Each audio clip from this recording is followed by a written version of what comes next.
Bonjour à toutes et à tous, bienvenue dans votre émission Ensemble c'est mieux. Ce matin, on s'intéresse au rééquilibrage alimentaire. 80% des personnes qui ont testé un régime ont repris leur poids initial, voire des kilos en plus. Face à ces régimes parfois inefficaces, comment mieux manger pour retrouver sa forme et préserver sa santé? On en parle dans quelques minutes avec mes invités. Mais d'abord, on part retrouver Evan. Salut Evan, où nous emmènes-tu ce matin? Salut Anne Fantet et bonjour à vous à la maison. Ce matin, je vous emmène dans un lieu unique en France, un lieu qui ravira les fans de karaoké comme toi Anne Fantet, puisqu'à Musicam, à Cap-Malo, à côté de Rennes, eh bien, c'est un grand complexe musical dédié évidemment à la musique, mais aussi au karaoké sous un genre complètement nouveau. Vous allez voir, le lieu est prêt à ouvrir et on va vous faire une petite visite en avant-première avec ses fondateurs. Bonjour Anouk. Bonjour. Et bonjour Fabien. Bonjour Evan. Alors expliquez-nous, quel est le concept de Musicam? Comme je le disais, c'est un lieu complètement unique. Alors vous l'avez formidablement expliqué. Oh. Ce qu'on voulait, c'était créer un lieu autour de la musique, à travers la musique, par la musique, qui a effectivement comme colonne vertébrale 12 salles privatives de karaoké. Donc on peut venir chanter avec ses amis, mais juste avec ses amis, pas devant tout le monde. Exactement, on peut chanter avec ses amis, avec sa famille, voilà, avec de 4 à 50 personnes. Donc, alors ce bâtiment, il se veut déjà musical presque, avant même d'avoir franchi la porte. Expliquez-nous comment vous l'avez conçu. Tout est musical. Lors de notre premier brief à notre architecte, on lui a dit on veut un bâtiment musical. Donc il a, sur la gauche, vous avez l'équivalent d'un ampli comme les personnes de votre génération n'ont peut-être pas vraiment connu. Vous avez plus connu, vous, le milieu, qui représente un iPod. Et sur la droite, une enceinte qui pourrait être une cabasse, par exemple, célèbre breton, qui est couchée. D'accord. Et quand on rentre, c'est assez original parce qu'on rentre dans un tube. Mais qu'est-ce qu'il y a de plus musical qu'un tube? C'est quoi le tube de l'été De cette année, vu l'été qu'on a eu, j'ai pas forcément vraiment écumé les boîtes de nuit. C'est quoi le tube de l'été? C'est à vous qu'il faut demander ça. Despacito. Ah, Despacito. Je suis pas sûr. On rentre donc dans un tube pour montrer aux clients, ou voire mieux aux chanteurs, qui pénètrent dans un nouvel espace. Le bâtiment est divisé en deux parties. La partie de gauche avec les 12 salles de karaoké privatives, qu'on verra peut-être tout à l'heure. Oui, et de l'autre côté, une salle de bar, justement, concert. Comment est-ce que vous avez pensé ce projet? Comment il est né? Nous sommes tous les quatre dans notre famille passionnés de musique, passionnés de son en général. Et en fait, on a créé l'endroit dans lequel on aurait voulu aller et qui n'existait pas. Ah oui, et vous avez créé aussi cette magnifique salle, donc on ne fait pas que karaoké, on va pouvoir assister à des concerts. Alors ici, on pourra d'abord venir siroter un bon cocktail, sans alcool bien évidemment. Évidemment, un lait fraise. Un lait fraise, tout en écoutant de la musique. Elle sera de temps en temps live. Et on a aussi installé un système de son pour pouvoir écouter de la musique en permanence. Balayer le plus de styles possible. On en reparlera tout à l'heure aussi avec votre fils qui est en charge de la programmation musicale. Une dernière question. Comment vous vous inscrivez dans ce contexte actuel avec le Covid? Quand est-ce que vous ouvrez et comment vous allez ouvrir justement? Alors on est partagé parce que on essaye d'amener du divertissement et du bonheur et malheureusement on n'a pas le droit de le faire. Donc on est partagé entre la tristesse de ne pas ouvrir et l'excitation et l'enthousiasme que l'on a depuis maintenant quelques mois pour donner en toute humilité un peu de bonheur et un peu de joie et du plaisir. En tout cas, on vous souhaite d'ouvrir très vite. Et puis les salles de karaoké privatives, ça pour le coup, c'est bien Covid-friendly puisqu'on est juste avec ses amis. Exactement. Et donc, on est dans le même groupe. On va justement aller les tester, ces salles de karaoké. J'ai préparé pour vous ma meilleure reprise de Céline Dion. Ne ratez pas ça, un grand moment. À tout à l'heure. Ah oui, j'ai envie de t'entendre chanter, Evan. À tout à l'heure. Place à notre dossier du jour. Comment se débarrasser des kilos en trop? On le sait, les régimes ne marchent pas à long terme et sont difficiles à suivre. On vous parle aujourd'hui du rééquilibrage alimentaire. C'est tout un apprentissage, comme vous allez le voir dans ces images. Jolie silhouette. C'est quoi ton secret? Le rééquilibrage alimentaire.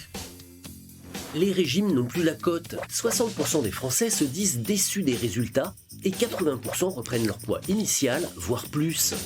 Bien loin des méthodes restrictives habituelles qui mènent au fameux effet yo-yo, le rééquilibrage alimentaire permet de perdre du poids et de retrouver un corps sain en réapprenant les bonnes habitudes alimentaires.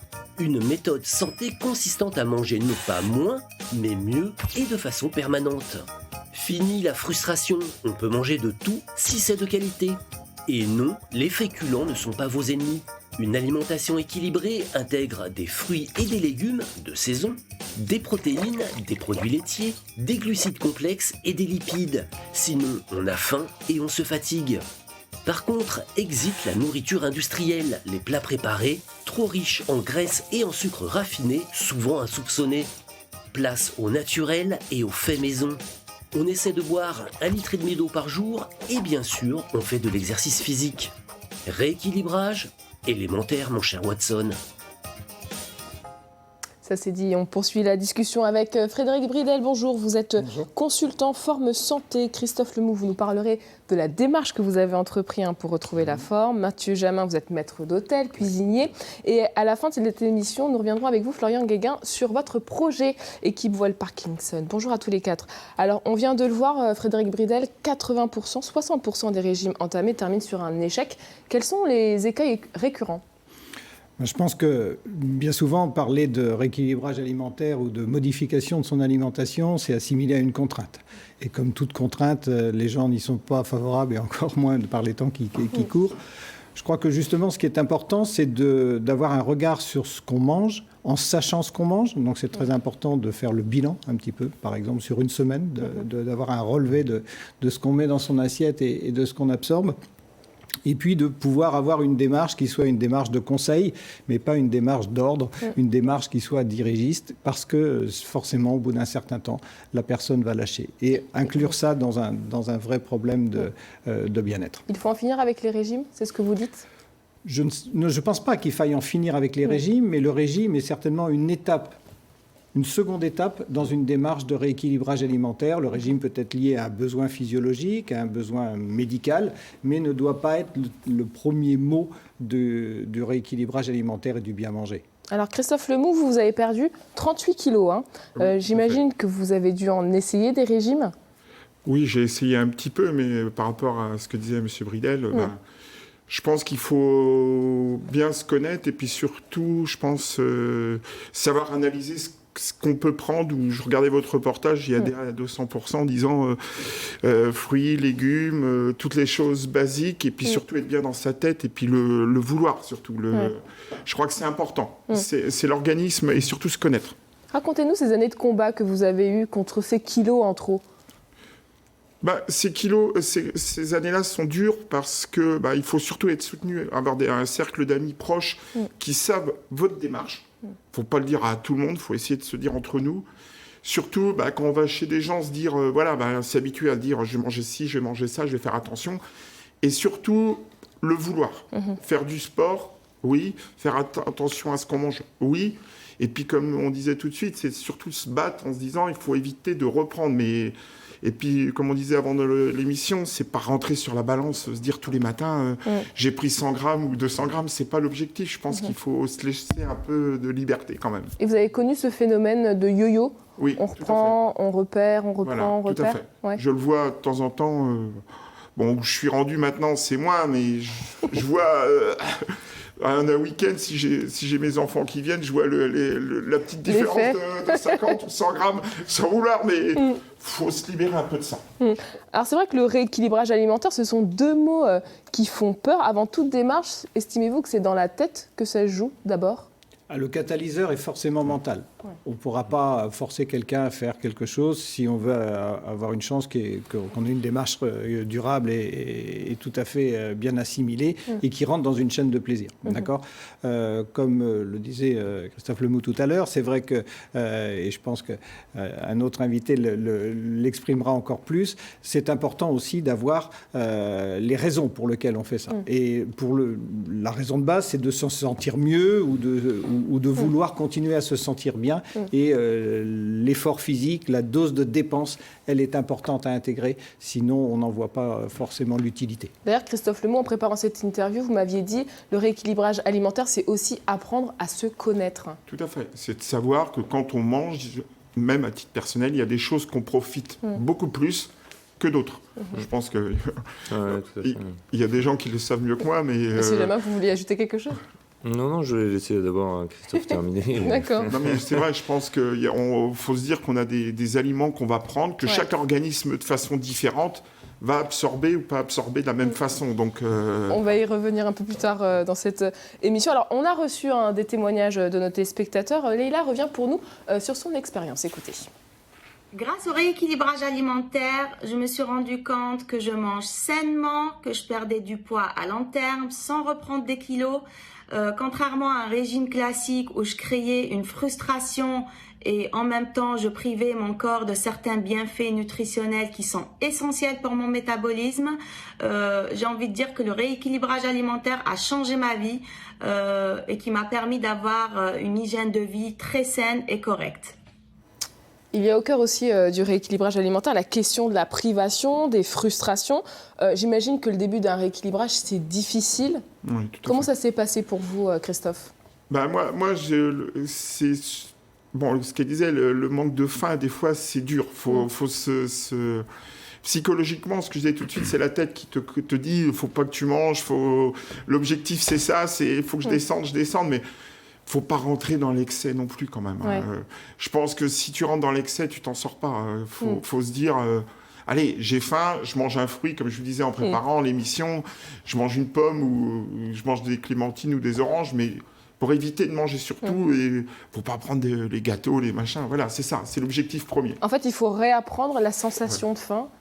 Frédéric Bridel. Je crois qu'il faut surtout réapprendre à manger. Et quand je dis manger, c'est à la fois en fréquence sur une journée, en volume, et que l'alimentation soit quelque chose qui soit nécessaire, mais qui reste du plaisir. Si vous avez en continu, vous perdez cette notion de plaisir, mais forcément vous compensez quelque chose qui peut être d'ordre psychologique, il y a plein d'éléments, mais l'alimentation ne doit pas être cet échappatoire-là. Alors, ce qui pose aussi la question des encas, je me tourne vers vous, Monsieur Jamin, des coupes-faim entre les repas, à quoi faut-il veiller ? Qu'est-ce qui est bon, en fait ? Sur les coupes-faim, aucun. J'ai envie de dire... Qu'est-ce qu'on appelle coupe-faim pour que tout le monde puisse comprendre ? Coupe-faim, ça peut être les gâteaux, les choses comme ça, voilà, les choses faciles à ingérer. Il n'y a pas de préparation, il n'y a pas de nettoyage ou quoi que ce soit. Donc là, c'est vraiment ça, c'est à éviter. Après, tout ce qui est fruits et légumes, on peut en prendre.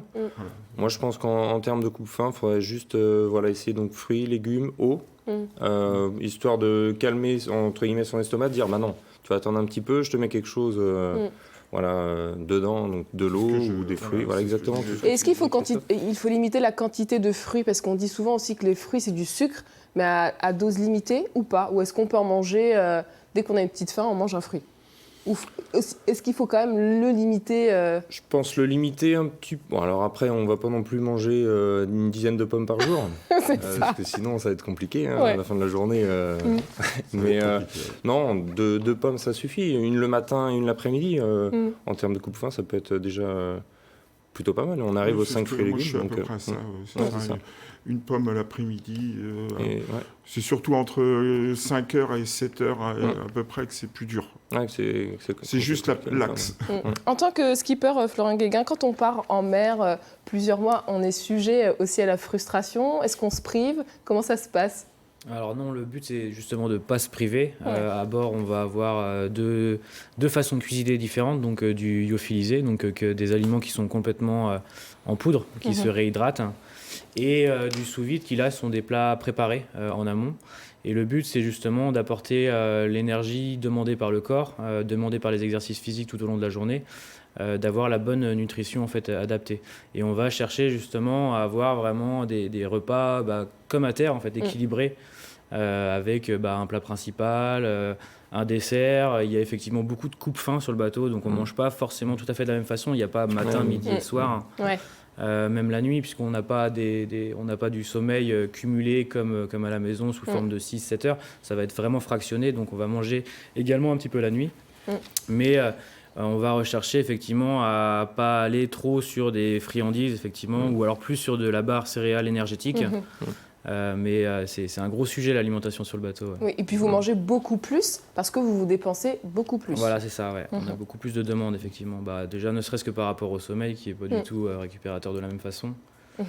Alors c'est vrai qu'on n'est pas tous égaux devant la perte de poids. On parle souvent de repas diététiques. Est-ce que c'est opportun de parler de repas diététiques, Mathieu Jamin ? Repas diététique, je pense pas. Je pense que ce qu'il faut, c'est peser chaque élément.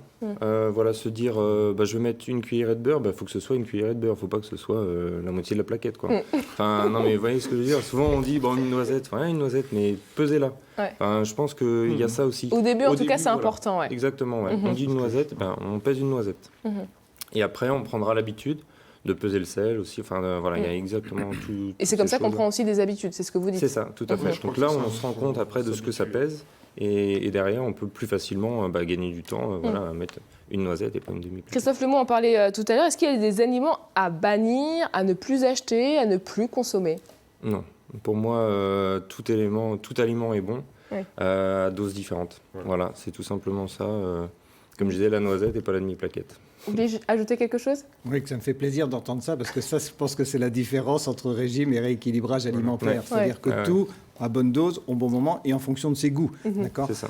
Imposer des légumes verts à quelqu'un qui n'en est pas un passionné, c'est un petit peu plus compliqué. Et qu'est-ce qui a été le plus dur à adapter dans votre rééquilibrage alimentaire, Christophe Lemont ?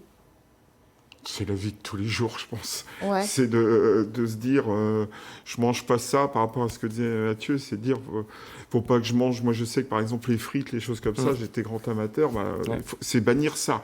Vous n'en mangez plus du tout ? Plus du tout. D'accord. D'essayer de tout ce qui est féculent, de se dire, alors, comme on disait avec M. Bridel, tu peux prendre féculents et légumes verts, essayer de faire un peu un panel pour justement t'auto-gérer un petit peu. Mais c'est vrai que c'est une habitude à reprendre complète. Je suis entièrement d'accord. On ne peut pas dire que... On ne peut pas enlever tout non plus. Non, il ne faut pas tout enlever. Parce qu'on va être complètement déséquilibré, moralement, nerveusement et tout. C'est ça qui est dur à gérer. Alors, vous étiez à 128 kilos. Aujourd'hui, vous me disiez que vous pesiez 91 kilos. Vous avez été accompagné pendant votre rééquilibrage alimentaire. Comment ça s'est fait ? Je pense déjà que j'étais... Bon, Monsieur Bridel, on échange beaucoup tous les deux par SMS, un petit peu, pour qui me donne des conseils dans l'effort sportif. Se connaître surtout son corps aussi. Parce que le corps, il t'envoie des signaux des fois de temps en temps, en te disant attention, ralentis un peu sur tel organisme, telle chose. Et puis, parler de rééquilibrage, c'est aussi, tu te rends compte que quand tu enlèves certaines choses, ton corps, il demande. Il redemande des légumes ou il demande des choses. Je pense qu'on peut arriver à se rééquilibrer. Je pense qu'il n'y a aucun souci. Il faut juste le vouloir et puis faire attention surtout à ce que l'entourage. Et c'est quoi votre objectif ultime ? D'abord, faire Touraine-Court en semi-marathon. Comment ? Je voudrais faire Touraine-Court en semi-marathon. Donc, ça, c'est un objectif. Je ne sais pas si j'y arriverai, mais bon, on va essayer. Et l'objectif, je pense que ça serait de passer vers les 85, 86. D'accord. Mais là, je suis dans la période dure. Okay. Comme je disais avant l'émission, j'ai un seuil, un plafond vert. Justement, comme vous, une de nos téléspectatrices a réussi à perdre du poids. On écoute son témoignage. J'ai fait un rééquilibrage alimentaire l'année dernière qui, couplé au sport, m'a permis de perdre plus de 8 kilos. J'ai été très satisfaite de ce modèle de perte de poids puisqu'il m'a permis de ne pas avoir de frustration. Aucune catégorie d'aliments n'est interdite et on peut aussi s'octroyer des repas plaisir de manière hebdomadaire. Cependant, ce qui m'a inquiété ensuite et ce qui m'inquiète toujours, c'est comment on peut garder son poids, stabiliser son poids, puisque manger équilibré au quotidien n'est pas toujours évident. Frédéric Bridel, c'est presque plus difficile de stabiliser son poids quand on est dans cette démarche-là ? Je serais tenté de dire que là, on a l'objectif. L'objectif, c'est de conserver le poids. Maintenant, pour pouvoir garder cet objectif, c'est important d'avoir l'identification du profil du sujet. Est-ce qu'on a un profil sédentaire ? Est-ce qu'on a un profil avec une dépense énergétique qui est importante ? Voilà, c'est cet objectif-là qu'il faut garder, mais aussi, comme l'a dit la téléspectatrice, avec des variations qui correspondent à des temps festifs, à des temps de regroupement, mais en sachant gérer l'après et en fonctionnant comme ça. Et ça, c'est important. La pratique sportive qui est très importante, parce qu'on n'en a pas beaucoup parlé. Voilà, et ça, je voudrais justement préciser quelque chose, c'est que quand on décide d'entamer une démarche, et à force comme Christophe Lemou, avec des gros volumes d'objectifs de perte de poids, ça doit toujours être fait à partir d'un premier bilan médical. D'accord ? C'est ce qu'on avait fait, qui nous montre l'aptitude à pouvoir s'engager sur cette voie-là, mais aussi pour lutter contre les carences, et comme disait Mathieu, et pour pouvoir avoir là aussi du plaisir. Manger de tout en petite quantité avec une activité sportive à notre échelle. Merci beaucoup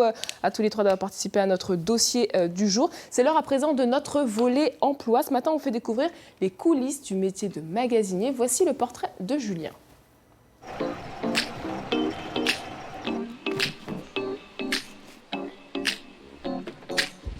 Bonjour, je m'appelle Julien, j'ai 38 ans, je suis gestionnaire de stock, anciennement appelé magasinier.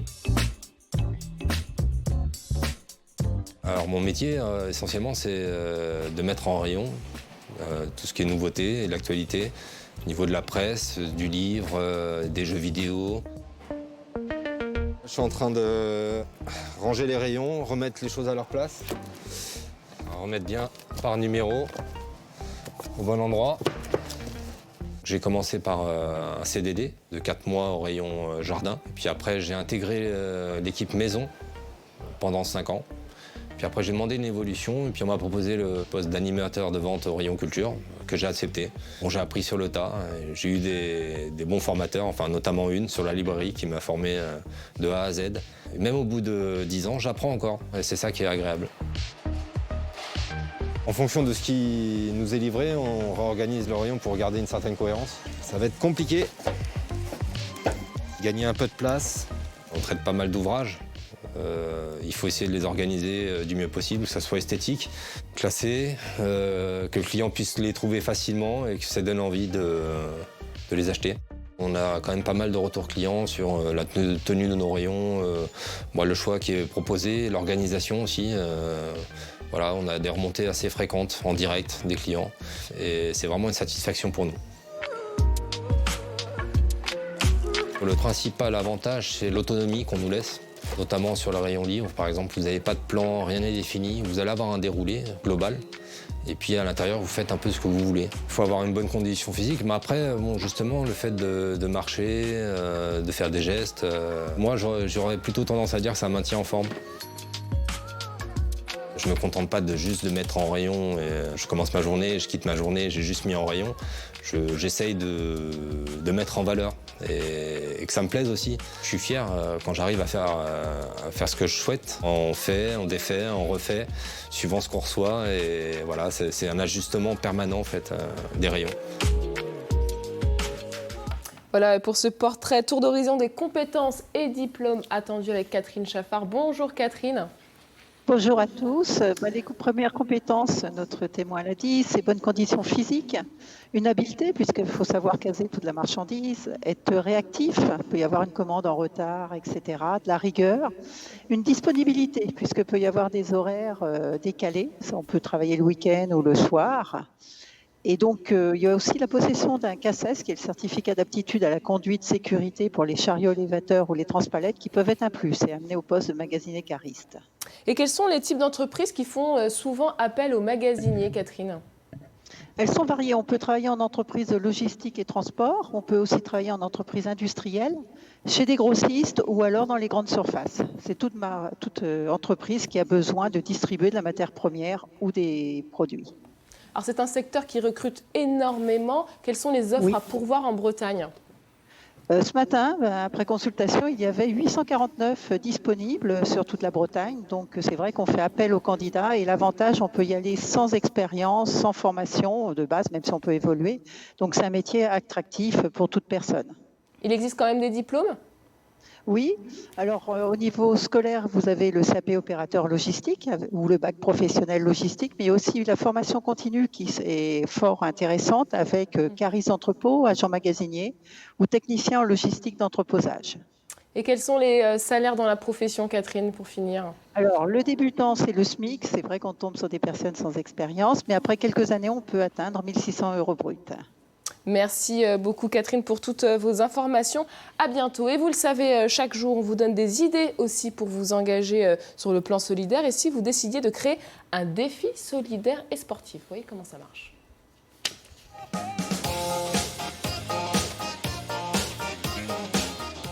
Tu t'entraînes? Oui, j'organise une course solidaire. Mouiller son maillot pour une bonne cause, en voilà une bonne idée. Participer à un défi sportif solidaire permet de rassembler de façon conviviale et festive des soutiens pour aider à financer par exemple la recherche médicale ou une association. Le principe, trouver des parrains dans votre entourage prêts à s'engager sur des dons en fonction de vos performances. Vous avez réussi l'exploit de courir 3 tours de piste, les dons sont multipliés par 3. Vous pouvez créer votre défi sportif de façon autonome ou dans le cadre d'une association en rejoignant un événement organisé. C'est ce qu'a fait Marion, bénévole à la Fondation sur la recherche Alzheimer, en participant à la course des héros qui regroupe plus de 300 associations. On a réussi à collecter 5 000 € au total. On a vu qu'il y avait un énorme potentiel. On a tout de suite eu envie de recommencer cette année. On s'est énormément mobilisé auprès de nos proches, notre famille pour la collecte. On a beaucoup partagé sur les réseaux sociaux. Et malgré un format connecté le jour J, on a tout de même réussi à se rassembler. C'était un super moment. On s'est lancé des petits défis sportifs entre nous. On espère qu'une chose, pouvoir courir avec toutes les associations cette année pour se rassembler autour de ce moment sportif solidaire. Vous aussi, participez à un défi sportif pour une bonne cause. Vous garderez la forme en y mettant du fond. Et naviguer pour la bonne cause, c'est ce que vous avez choisi de faire. Florian Guéguin, rebonjour avec votre projet Équipe Voile Parkinson. Alors la maladie de Parkinson touche 200 000 personnes en France et vous étiez indirectement touché. Oui, j'ai été touché effectivement par mon grand-père qui m'a en partie éduqué puisque j'étais très très proche de lui. Il est toujours vivant, à l'âge de 62 ans, il a été diagnostiqué du coup malade de Parkinson. Et quand on a créé ce projet-là d'Équipe Voile Parkinson, c'était déjà pour rendre hommage à mon grand-père, mais pour surtout faire connaître la maladie de Parkinson au grand public.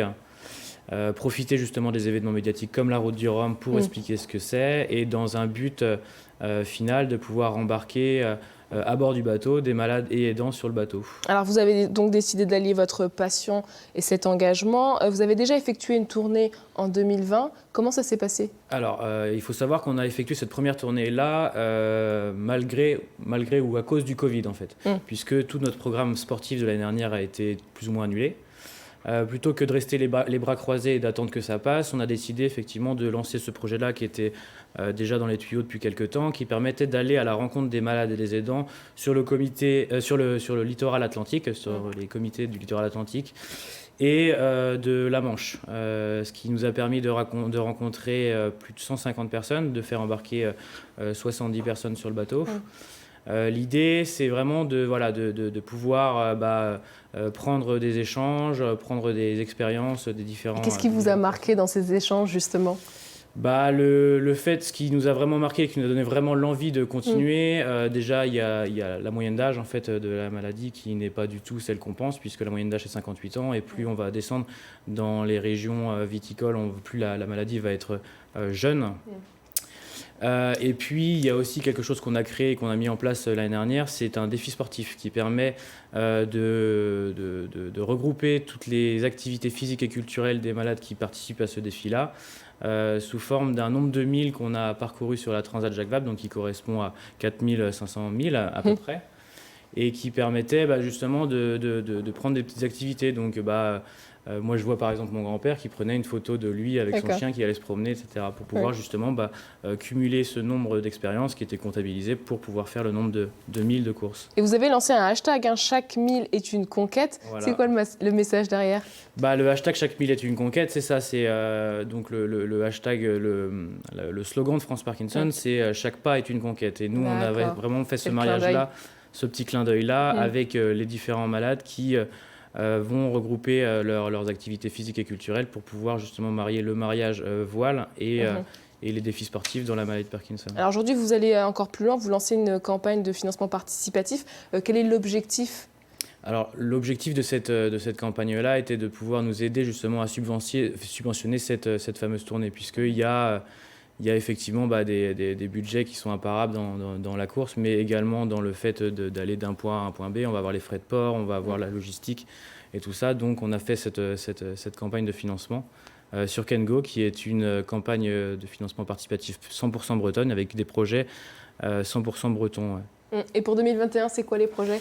Et pour 2021, déjà, on espère que ça va aller un petit peu mieux au niveau des événements sportifs. C'est pas gagné. C'est pas gagné. Mais on s'est fixé un objectif qui est de doubler ce qu'on a fait au niveau de la tournée, donc doubler nos objectifs, doubler le nombre de personnes embarquées à bord. Donc on va étendre notre tournée qui s'arrêtait jusqu'à La Rochelle, qui s'arrêtait à La Rochelle l'année dernière, jusqu'à Hendaye. Et donc pouvoir faire monter à bord plus de 150 personnes, rencontrer plus de 300 personnes. Alors quand je dis rencontrer plus de 300 personnes, c'est-à-dire qu'on va aller effectivement dans chacune des petites destinations portuaires, mais on se rend dans des centres de rééducation, vraiment pour aussi, ou des hôpitaux, des EHPAD, pour pouvoir rencontrer aussi des gens qui ne peuvent pas forcément se déplacer et ne pourraient pas forcément monter sur le bateau.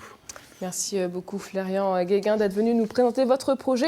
On vous souhaite encore de belles traversées avec une si belle cause. Merci pour votre témoignage. Allez, je vous propose une petite pause détente en mode karaoké. Evan s'est rendu dans le plus grand multiplex de France qui va ouvrir prochainement en Bretagne.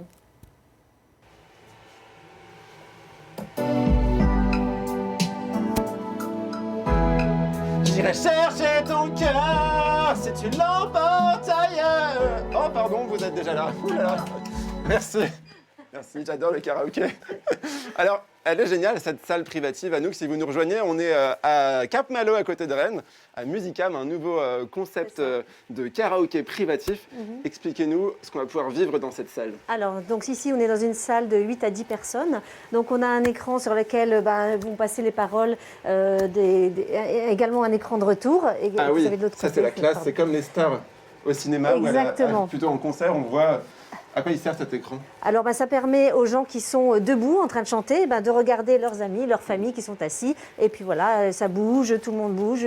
Certains seront debout, d'autres seront assis. Et puis, il y a des jeux de lumière comme on peut le voir au-dessus de nos têtes. Et puis tout est piloté ici. Exactement, sur un iPad sur lequel vous allez pouvoir trouver 40 000 morceaux. Ah oui, donc on trouve vraiment tous les artistes. Exactement, donc il y en aura pour les enfants, pour les papis-mamies. Tout le monde devrait y trouver son compte, logiquement. Mamie, je t'emmène bientôt pour un prochain thé dansant. Donc on l'a dit, hein, le système de lumière. Exactement. Et puis bientôt, on pourra aussi commander ces boissons. Vous pourrez commander vos boissons qu'on vous ramènera directement en salle. Et puis voilà, vous allez y passer un moment, 2 heures de détente et d'amusement total. Et alors, vous avez mis, Fabien, un point d'honneur aussi à l'acoustique et à la qualité du son. Ici, c'est encore mieux qu'un concert, à condition de bien chanter. En tout cas, si vous chantez mal, on vous entendra bien. C'est déjà ça. C'est déjà ça. On a réussi l'exploit de s'accorder sur la déco et l'acoustique, puisque par exemple le papier peint qui est là, au-delà d'être original, a aussi un effet acoustique très important. Le matériel qui a été choisi, c'est du matériel professionnel qui vous permet effectivement d'avoir ici quasiment un son studio et d'être dans la peau des artistes que vous adorez finalement. Et oui, dans la peau de Céline Dion, on y croyait. Alors on va sortir de cette salle parce que comme on disait, il y en a une douzaine. Est-ce qu'elles sont toutes pareilles? Alors non, les 12 sont différentes, sur des thèmes de couleurs différentes. Et voilà, chacun pourra y trouver son compte et s'amuser et découvrir des salles au fur et à mesure des venues ici à Musicam. Donc on s'ennuiera jamais. Et alors ici par exemple, venez. Oui, donc ici on est dans une salle de 20 personnes. Qui aura donc son espace cuisine, si on peut dire, bar, où on pourra réserver un gâteau pour un anniversaire. On y mettra des boissons adaptées que vous nous commandez. Et il y aura des gradins. Et il y aura des gradins, exactement. Ah, ça, c'est quand je serai devenue célèbre avec ma reprise de Céline Dion. Et puis, alors, avant de terminer, on va aussi aller visiter la salle d'à côté.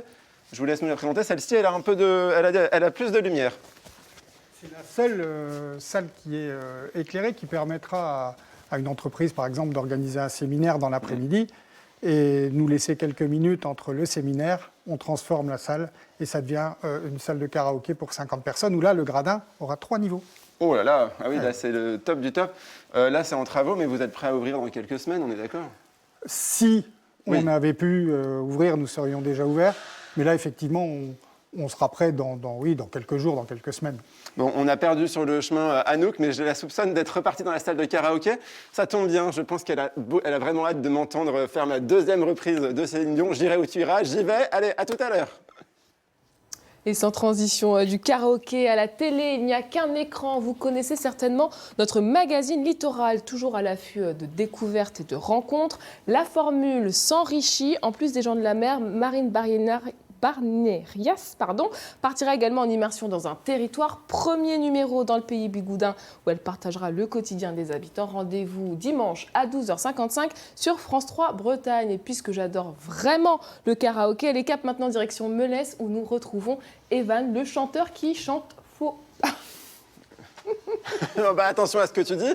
Bon, visiblement, personne n'a voulu que je remette ça, donc on a décidé de parler d'un autre sujet. Mais quoi qu'il arrive, Fabien, vous avez vraiment à cœur de déringardiser le karaoké avec ses salles privatives. Alors oui, la technologie va nous y aider. Et n'oubliez pas que si vous êtes ringard, vous serez ringard qu'avec vos amis ou votre famille, puisque eux ne pouvant être que jusque 10 dans la salle, il n'y aura pas de problème. Donc il y a de la déco, c'est moderne, il y a des jeux de lumière, on n'est pas au camping, quoi. Exactement, on n'est pas au camping, mais les gens qui reviendront du camping et qui se seront essayés au karaoké au camping seront les bienvenus chez nous quand même. Exactement, et puis quand on a fini notre petite séance de karaoké et qu'on n'a plus de voix, on peut venir boire un petit lait fraise ici au bar. Avec plaisir, un lait fraise, un cocktail, toujours sans alcool. Évidemment. On va en parler un petit peu plus en détail. Merci beaucoup Fabien, on va aller retrouver Hugo. Hugo, salut.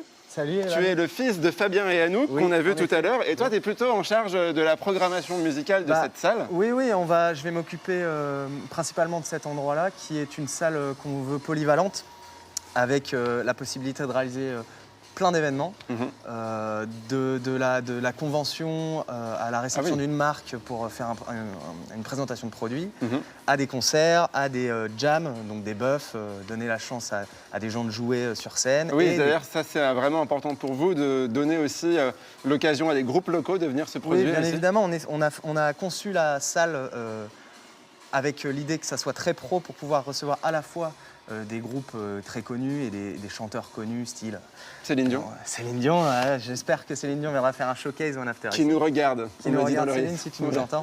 Non, et puis aussi des groupes locaux. Et des groupes locaux, voilà, l'idée c'était de donner la chance à des groupes locaux de se produire sur scène et sur une scène professionnelle avec la possibilité d'être sonorisé, la loge qu'on va leur mettre à disposition. Donc voilà, c'est l'idée, c'est de mélanger les styles. Et c'est pour tous les âges, vous parlez de thé dansant et aussi d'anniversaire pour les enfants. Oui, bien évidemment, cette salle, comme je disais, très polyvalente, elle permettra à la fois de faire des thés dansants, de recevoir des personnes un peu plus âgées pour être à l'aise, confortable, mais aussi des enfants plus jeunes. On pourra diffuser sur les écrans les dessins animés. Ou le replay de notre émission. Alors, on n'a plus beaucoup de temps. Vous allez ouvrir dès que possible, dès que le contexte le permettra. En attendant, vous recrutez d'ores et déjà. Est-ce que tu peux nous donner brièvement les postes que vous cherchez? Alors, on cherche, c'est assez rapide. On a besoin de gens derrière le bar, donc de responsables de bar. On a aussi besoin de gens qui servent, qui accueillent. Donc c'est assez simple comme poste. On a la recherche de 10 équivalents temps plein. Ah oui. Et potentiellement le double. Et peut-être des amateurs de musique. L'idée, c'est d'avoir des gens qui sont un peu sensibilisés, qui se sentent à l'aise ici, qui sont contents de venir parce qu'ils savent que toute la journée, ils vont entendre tout style de musique et puis ils vont transmettre leur passion aux clients qui nous viennent. Merci beaucoup Hugo. Merci aussi à tes parents pour nous avoir reçus. N'hésitez pas à venir à Musicam, ils vous attendent. On est prêts pour aussi une petite reprise de Céline Dion. Voilà. Allez, salut. À quand notre duo, Evan? Quand tu veux, Anne Fantet. Allez, ce n'est que partie remise. Merci Evan. Merci à tous nos invités d'avoir été avec nous ce matin. Demain, au programme d'Ensemble C'est mieux, on parlera de la marche, spécifiquement de la randonnée. Vous entendrez des témoignages de passionnés. D'ici là, portez-vous bien. Je vous souhaite une très belle journée sur France 3 Bretagne.